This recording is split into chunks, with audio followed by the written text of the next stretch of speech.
Morning. Welcome to DAP Build. Morning coffee, morning car build. Is there anything better? Today we're continuing progress on our 1989 964 Porsche Turbo Replica. We're going to dig a bit deeper, dismantle a bit more of the front end, see what lingers under there, and more or less start to look at getting to a point of lifting this off the actual base. Now, I did want to originally get the car into a driving mechanical state. The brakes, ironically enough, put a stop to that. I'm still tossing up what exactly I can do there.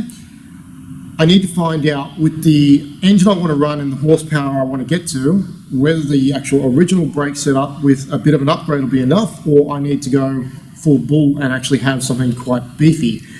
More on that later, but for now, let's crack on with the body. So the bonnet's one thing we'll get out of the way. This is covering a little bit of what I need to see underneath.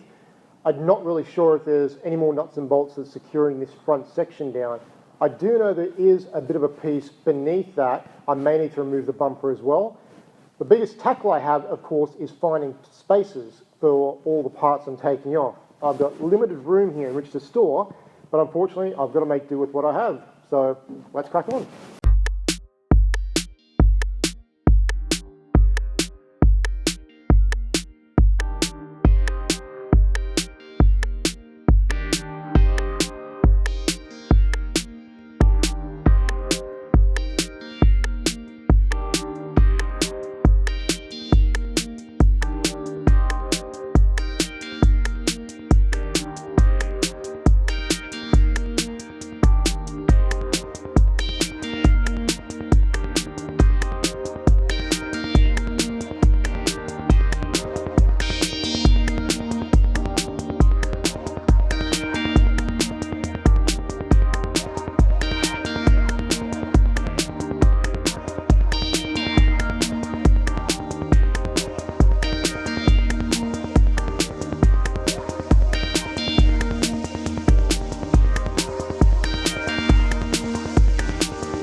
It's always fun digging into more and more of this car.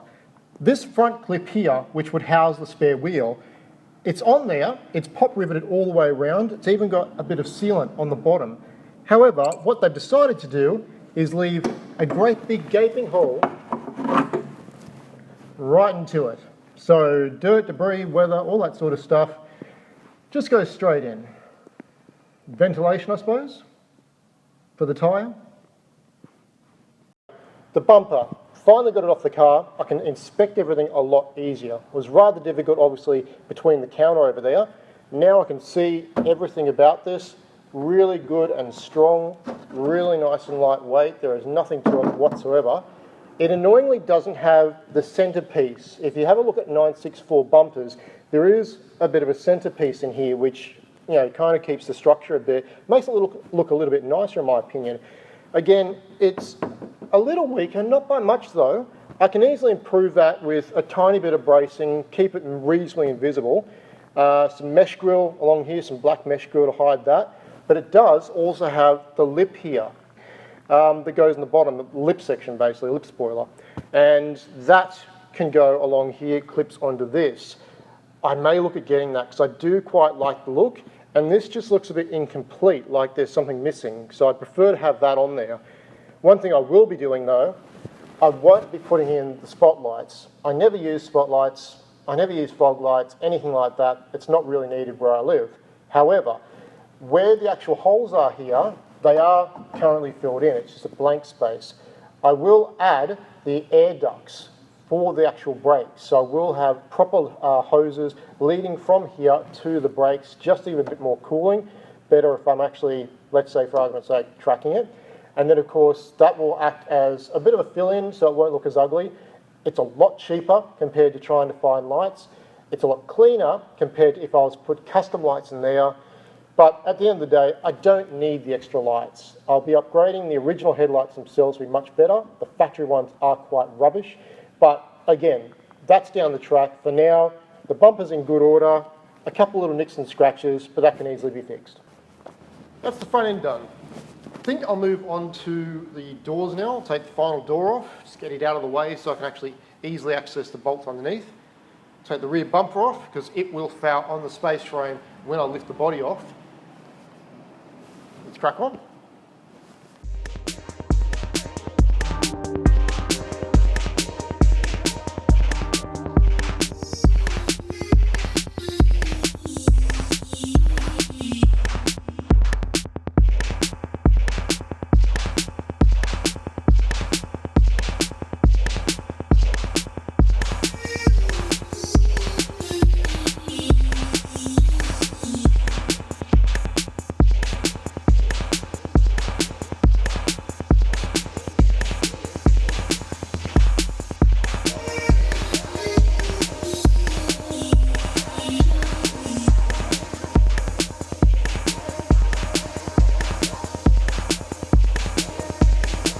Okay, stop the music for a second. Weirdly, when I was taking the door off, these are crammed in behind there. I am talking about serious packing that they have to do. With one top, one bottom. The top one actually had both of these, with the bottom having this. But look at the thickness of that. That is chunky.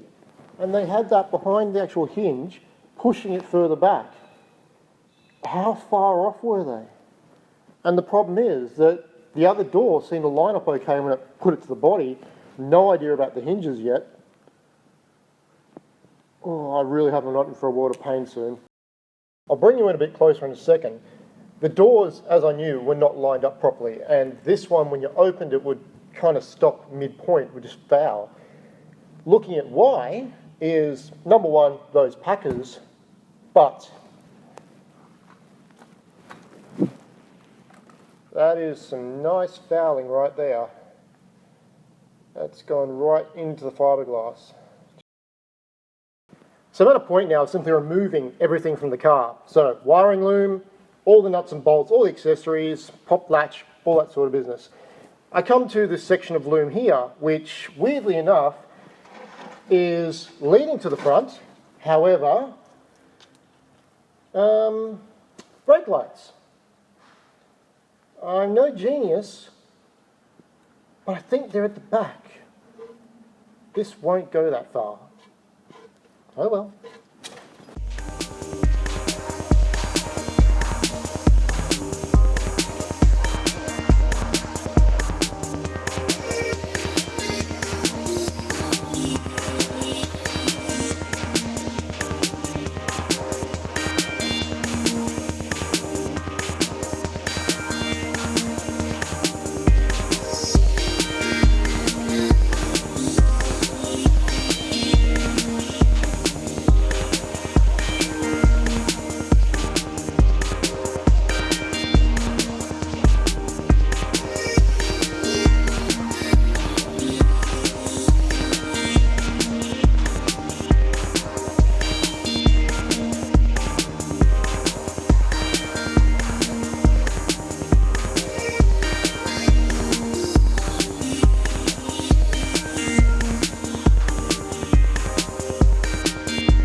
Oh no.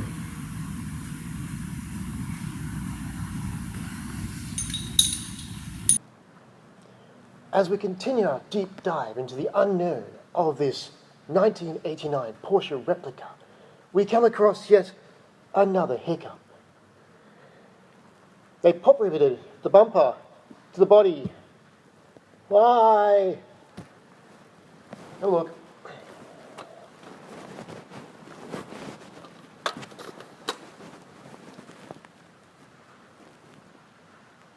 And of course, with the way they've done it, and the fact that there is so little meat on either side, it's left gaps.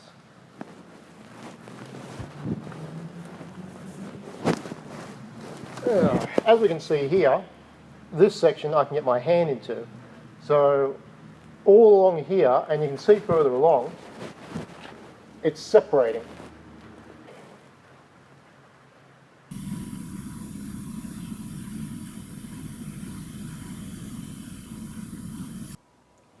Well, that's going to do it again today, guys. Thank you very much for joining me. As always, like, subscribe, comment below, etc. Tell your friends, tell your family, tell your neighbours stop putting tomato in their fruit salad. Anyway, guys, until next time, cheers.